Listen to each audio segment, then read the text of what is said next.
ഇതിഹാസ തുല്യമായ ജീവിതം നയിച്ച വിപ്ലവകാരിയായ പോരാളിയാണ് സഖാവ് നമുക്കെല്ലാം അറിയുന്ന പുഷ്പൻ. ജീവിതത്തിൽ കൂടുതൽ സമയം അദ്ദേഹം കിടപ്പിലായിരുന്നു. നീണ്ട 30 വർഷക്കാലം ഉജ്ജ്വലമായ പോരാട്ടങ്ങളിലും സമരങ്ങളിലും അണിനിരന്നു. തൻ്റെ യുവത്വത്തിൻ്റെ ആദ്യഘട്ടത്തിൽ തന്നെ വെടിയേറ്റ് ശരീരം തകർന്നു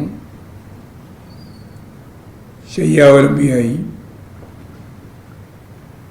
ഇവിടെ ചൂണ്ടിക്കാണിച്ചതുപോലെ ലോക സംഭവങ്ങളെയും ഇന്ത്യയുടെയും കേരളത്തിൻ്റെയും സ്പന്ദനങ്ങളെ പൂർണ്ണമായിട്ട് മനസ്സിലാക്കി രാഷ്ട്രീയ ജീവിതത്തിൽ അടിമുടി ഇടപെട്ടുകൊണ്ടാണ് മരണം വരെയുള്ള 30 വർഷം സഖാവ് പുഷ്പൻ നമ്മോടൊപ്പം ജീവിച്ചത്. അദ്ദേഹത്തിൻ്റെ സ്മരണയും അനുഭവങ്ങളും ചരിത്രവുമെല്ലാം ഭാനുപ്രകാശ് ഇവിടെ നന്നായി രേഖപ്പെടുത്തിയിരിക്കുകയാണ്.